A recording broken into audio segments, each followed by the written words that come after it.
जय यीशु की। मैं हूं प्रियंका डामोर और आप देख रहे हैं रेडियो वार्ता शीर्षक की हिंदी सर्विस। कलीसियाई समाचार में आप सभी का स्वागत है। कलीसियाई समाचारों में प्रमुख है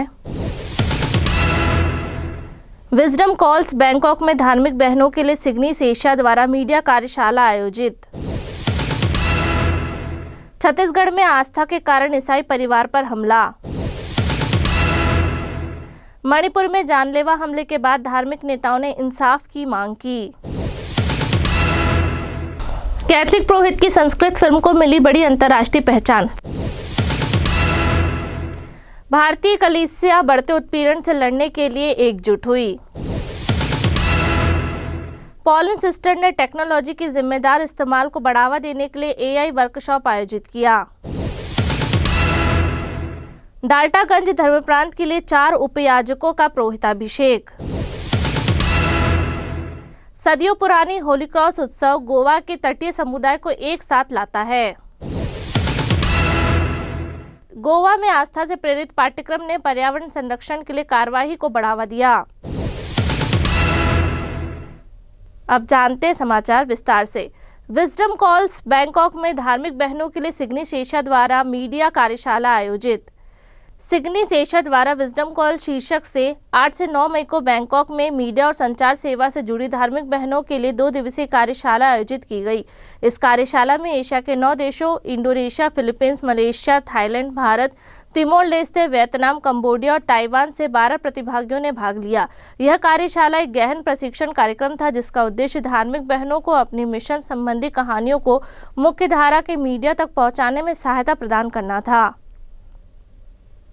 छत्तीसगढ़ में आस्था के कारण ईसाई परिवार पर हमला। छत्तीसगढ़ में ईसाई नेताओं ने गहरी चिंता व्यक्त की है जब कथित तौर पर एक परिवार पर हमला किया गया और उनकी आस्था के कारण उन्हें अपना गांव छोड़ने की धमकी दी गई। प्रोग्रेसिव क्रिश्चियन अलायंस की एक रिपोर्ट के अनुसार 9 मई को इस परिवार पर तब हमला हुआ जब 2 लोगों ने कोड़ागांव जिले के मदगांव गांव में उस जमीन से आम तोड़ने का विरोध किया जिस पर यह परिवार सालों से खेती करता आ रहा है। पीसीए के समन्वयक फादर साइमन डिगबल टांडी ने 11 मई को बताया कि हमलावर जो उसी गांव में रहते हैं, उन्होंने परिवार से कहा कि ईसाई धर्म अपनाने के कारण उन्होंने गांव में रहने और स्थानीय संसाधनों का उपयोग करने का अपना अधिकार खो दिया है। हमले में परिवार के 5 सदस्यों को गंभीर चोट आई है जिसमें सिर के घाव और हाथ टूटना शामिल है। उनका इलाज अभी एक स्थानीय अस्पताल में चल रहा है।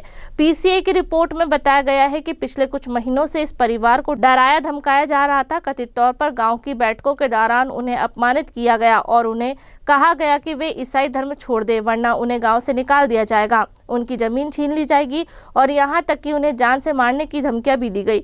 परिवार ने धनोरा पुलिस स्टेशन में शिकायत दर्ज कराई जिसके अधिकार क्षेत्र में यह गांव आता है, लेकिन कोई औपचारिक मामला दर्ज नहीं किया गया।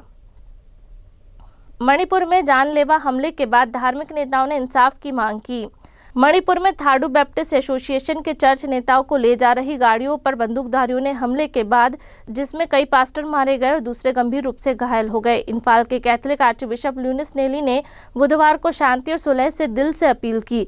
13 मई को लिखे शांति और शांति की अपील नाम एक लेटर में आर्चबिशप नेली ने कहा कि वह कांगोपी जिले के कोटजिम और काटलेन गांव के बीच हुए हमले से बहुत दुखी हैं। उन्होंने हिंसा की निंदा करते हुए इसे दुखद और बेमतलब बताया है।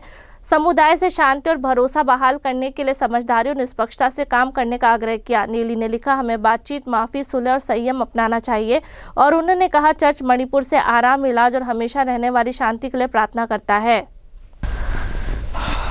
कैथलिक पुरोहित की संस्कृत फिल्म को मिली बड़ी अंतर्राष्ट्रीय पहचान। फादर जॉन पुथवा जो संस्कृत फिल्म का निर्देशक करने वाले पहले कैथलिक पुरोहित हैं, ने अपनी फिल्म फीचर एकांकी के साथ अंतर्राष्ट्रीय ख्याति हासिल की है।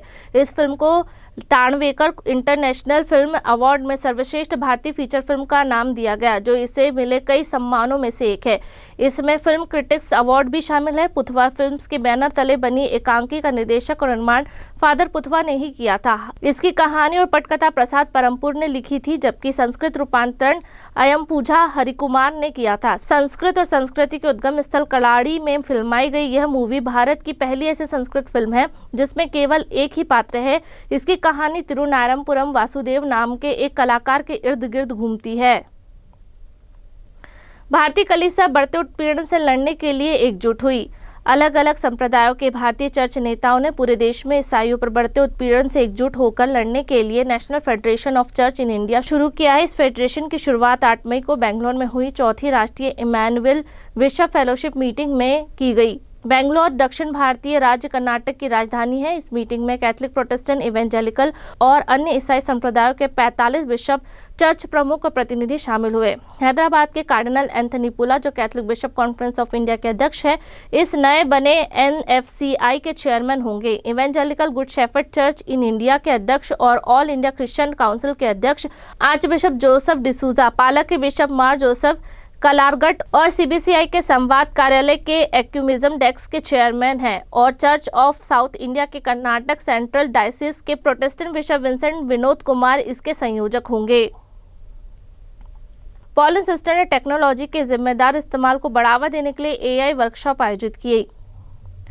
सेंट पॉल सिस्टर ने 8 से 10 मई तक मुंबई में पॉलिन कम्युनिकेशन सेंटर में आर्टिफिशियल इंटेलिजेंस पर 3 दिवसीय वर्कशॉप आयोजित की, जिसका शीर्षक था वास्तविक जीवन के लिए AI का अनुप्रयोग, उपकरण, कौशल और सुरक्षा। इस कार्यक्रम में बॉम्बे के आर्चडायसिस के अलग अलग पैरिश से लगभग 50 प्रतिभागी शामिल हुए, जिन्हें AI टेक्नोलॉजी के रोजमर्रा के इस्तेमाल के बारे में प्रैक्टिकल ट्रेनिंग दी गई। प्रतिभागियों में कैटेकिस्ट, शिक्षक, छात्र, गृहिणियां, पेशेवर, रिटायर्ड अधिकारी, पुरोहित और धार्मिक सिस्टर शामिल थी। इन सत्रों का संचालन डिजिटल कम्युनिकेशन AI ट्रेनिंग की विशेषज्ञता रखने वाले मीडिया पेशेवरों ने किया। आयोजकों ने बताया कि यह वर्कशॉप अलग अलग शैक्षणिक और पेशेवर पृष्ठभूमि वाले लोगों के लिए डिजाइन की गई थी।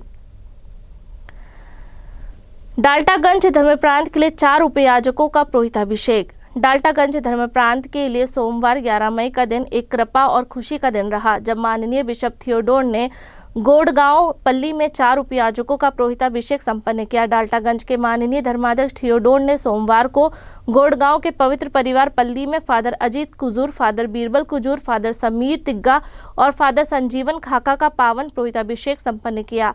पुरोहित, धर्म बहनों और विश्वासियों की भरी संख्या के बीच पावन पुरोहिताभिषेक की धर्मविधि पारंपरिक प्रवेश नृत्य से शुरू हुई।